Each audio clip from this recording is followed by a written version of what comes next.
Good day, everyone. Today we're going to discuss depreciable assets, accumulated depreciation, and land. So here is the unadjusted trial balance of a pro forma trial unadjusted trial balance.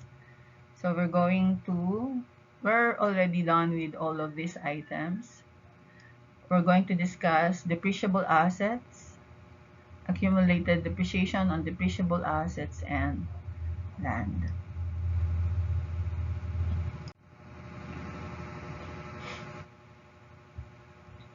So we're going to study two accounts now, depreciation expense and accumulated depreciation. Depreciation expense. What is depreciation expense?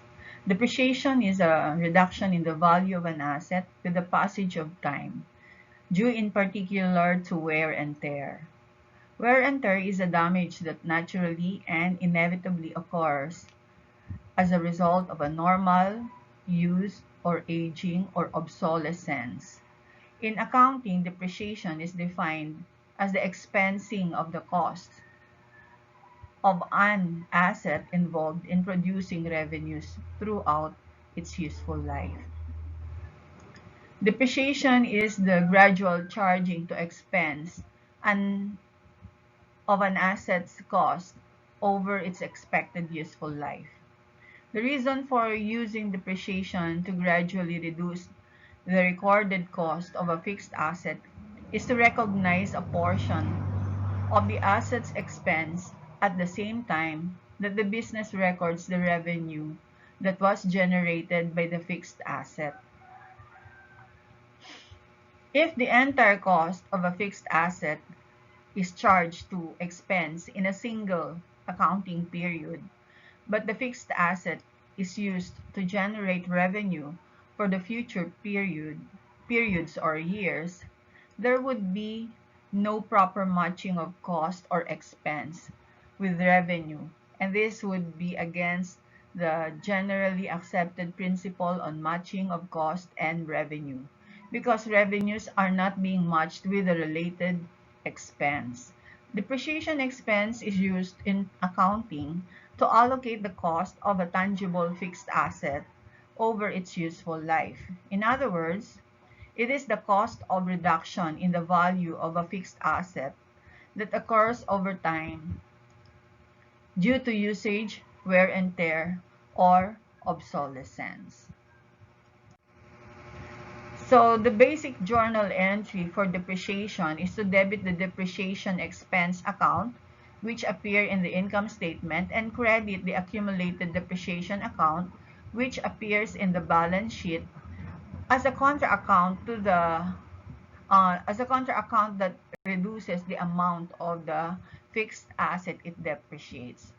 Over time, the accumulated depreciation balance will continue to increase as more depreciation is added to it, until such time as it equals the original cost of the asset.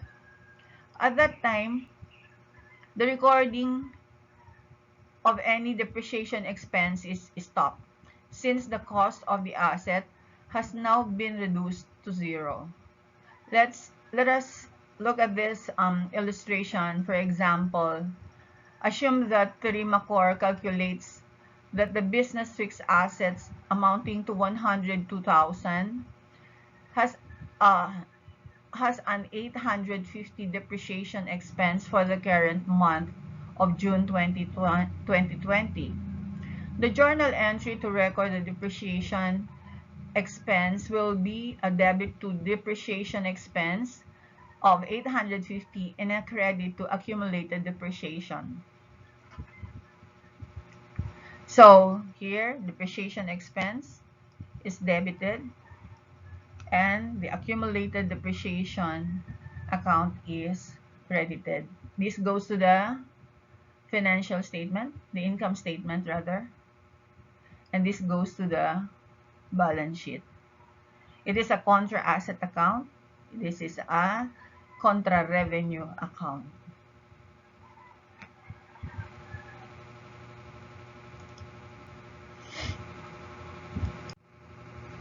there is an if there are several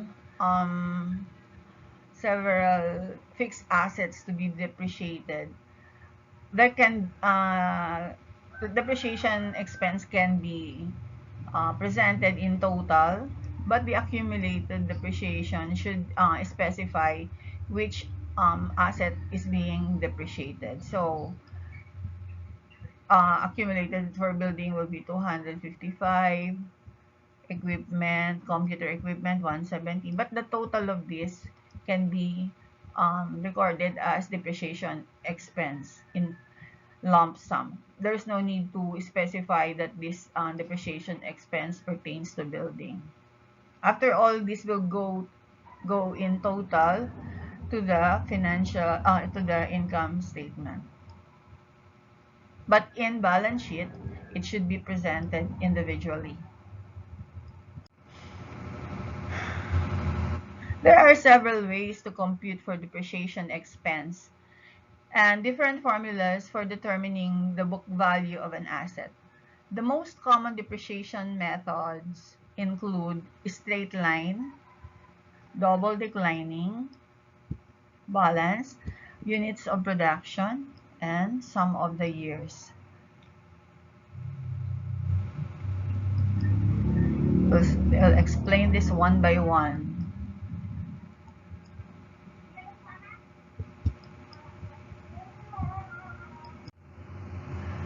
So we have the straight line method of depreciation.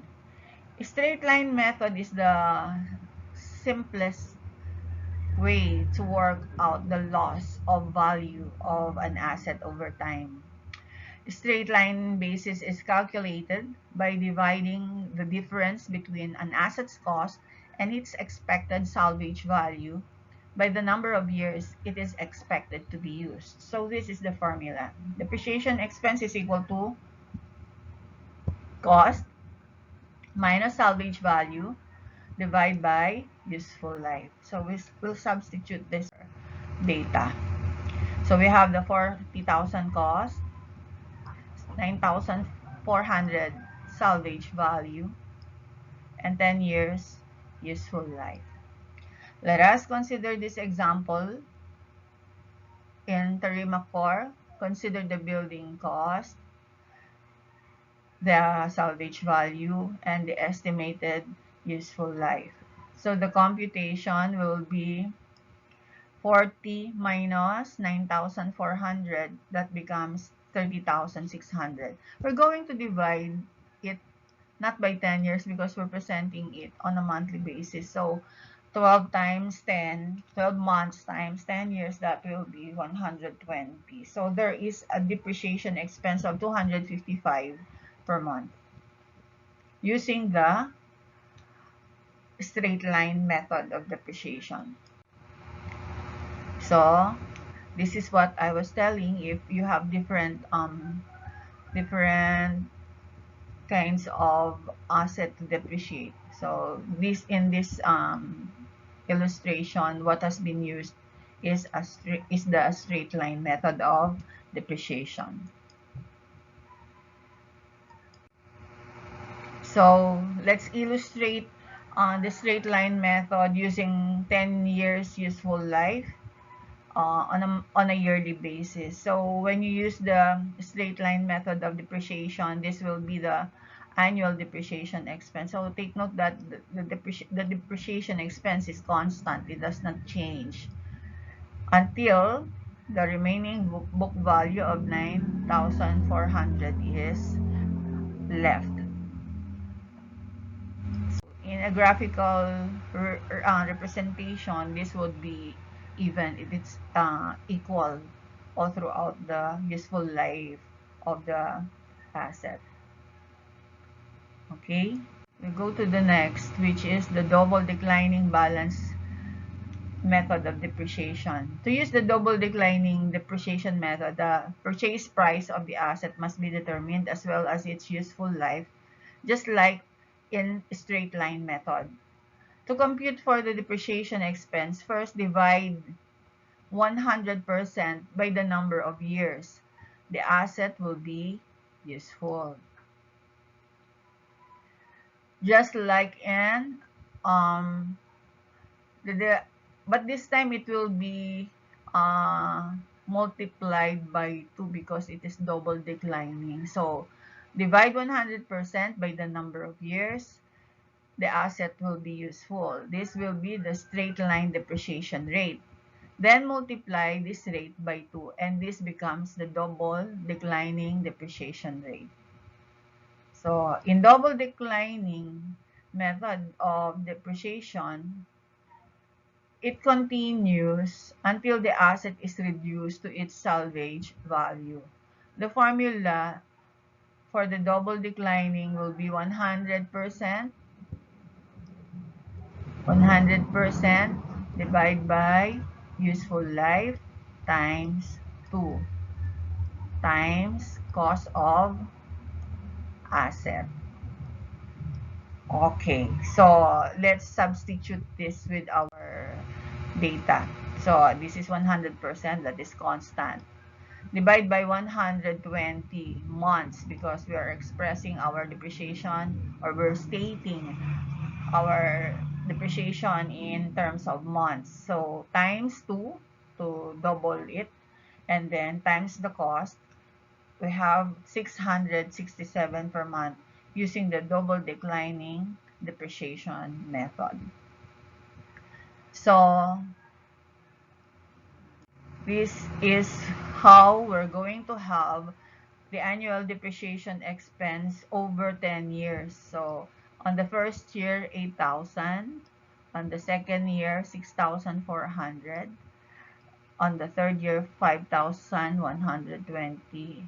So you will note that it is on a decreasing trend until the book value at the end of the year. But this time it is lesser than the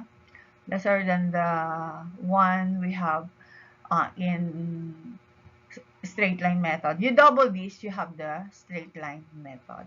So the salvage value in double declining is 1/2 of what is in the straight line method. Illustration of double declining method. So you see from in double declining, the the asset is the depreciation expense is highest on the first year of use. So that is the trend of the depreciation expense in double declining balance. Now we have the sum of the year's digits. Sum of the year's digit sum of the year's digits is an accelerated method for calculating an asset's depreciation. This method takes the asset's expected life and adds together the digits for each year. So if the asset was expected to last for 5 years, the sum of the year's digits would be obtained by adding 5, 4, 3, 2, and 1 to get a total of 15. Each digit is then divided by this sum to determine the percentage by which the asset should be depreciated each year, starting with the highest number in 1 year. So how would that be? Let's substitute. This is the formula. Cost times life, 5 years, over sum of the years, 15, in the illustration. There is a simple way to compute for the sum of the year. So life times life plus 1 divided by 2. This should be divided by 2. So the example that we have is 5 years. So plus 1, 6. So 5 times 6. That will be 30. Divide by 2. Divide by 2. That becomes 15. So now let's apply this on our Terima core case, because the Terima core case is expressed in months, so it will be a little higher in number. So this is the cost, depreciation cost. The 120 is because 12 months times 10, so 120. Now to get the sum of the years, you have to get the life. So 120 times 121 divide by 2. You will get 7,260. So the first year will be 120 months over 7,260 months. So you will get 661 per month using the sum of the years digits depreciation method. So we have the illustration of sum of the years digit method, and this is illustrated here. The depreciation expense will be highest in the first year of use. So 7,273 on the first year, 6,545 on the second year, and 5,818 on the third year, and so forth and so on until it reaches the zero level of book value. So this is the illustration of the sum of the years digits method. So it's just like the double declining method. The first year is the highest depreciation expense, and then it goes lower as years pass by. So we'll go to the units of production of depreciation. So in our example, it so happens that what was given was 1,000 units of expected estimated units of production and actual annual production of 100 units. So it would the graph would look like the straight line method because because of the even distribution of the units. So here is an example of how to calculate the depreciation expense under the units of production. Assume a piece of machinery purchased for 40,000 with a residual value of 9,400. It is expected to produce 1,000 units over its useful life. So the useful life here is expressed in terms of units. So 1,000 units is the expected useful life. First, calculate the depreciation per unit. So the depreciation per unit will be the cost minus residual value or salvage value. So we will have 40,000 minus 9,400. That will become 30,600. So divide by the estimated units, that becomes 30 pesos and 60 centavos per unit. So if the actual units produced totaled 100 units, then you multiply 30.60 or 30 pesos and 60 centavos to 1,000 units, you will arrive at 3,060 per unit. And if this is the monthly production or the annual production, then it becomes constant, and that the graph would look like the computation will be the same over the year. So it will be 3,060 first year, second year, third year, and so on and so forth. So the graph will be the same with the straight line method of depreciation if the unit of production will be similar every year. Now, let's take a look at a different assumption here. So let's say that the units of production differ from year to year. The units produced in year 1 is 50, in year 2 100, in year 3 125, year 4 140, year 9 year 5 90, year 6 70, year 7 110. Year 8, 120. And year 9, 65. And year 10, 130. So you have the same unit of unit cost of depreciation, that is 30.60. 30 pesos and 60 centavos. You're going to multiply that on the number of units actually produced. So you will arrive at depreciation expense on the first year at 1,530. On the second year, 3,060 because it's already 100 units. On 125 units, you will have 3,825.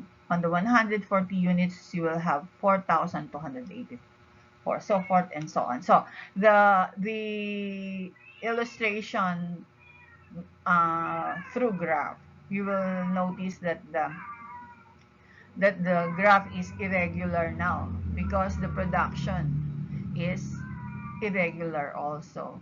It does not show any pattern. So if the unit of production is regular in volume, then the method of units of production will be similar with the straight line method. So let us compare the different methods of depreciation by using these graphs taken from each method. So the straight line is here, and then the double declining here. It looks like the same with some of the years digit. This illustration is already for the irregular units produced, but in the regular production of units, it will be similar to the straight line method. Okay, in summary, let me say these words. When the fixed assets are bought, there is a source document to record the purchase. But the wear and tear, or the depreciation through use, time, and elements of decomposition, the value of the fixed asset that diminishes this is called depreciation expense. And this depreciation expense is not an exchange transaction. It is an internal transaction. At the end of the accounting period, depreciation should be calculated to present in the financial statements the actual value of the fixed asset or the fixed assets.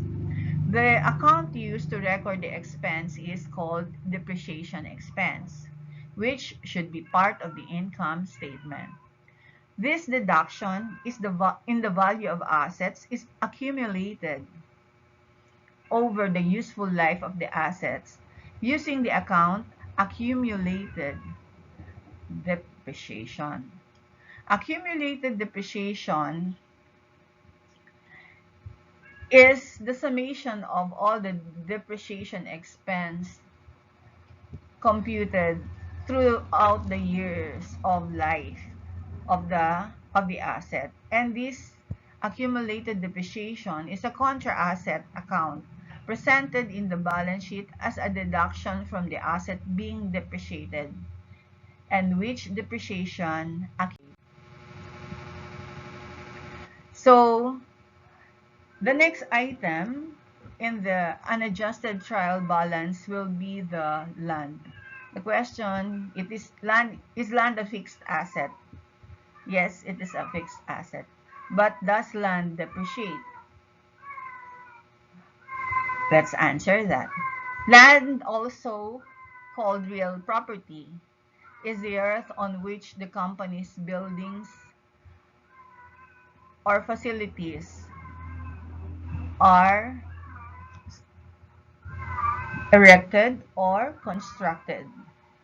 Land is recorded at its historical cost or purchase price and can include any other related initial costs spent to put the land into use. Land accountants record the value of the land owned at the original purchase price. If the company had to pay extra fees to acquire the land and make it ready for use, it can include those values in the cost of the land.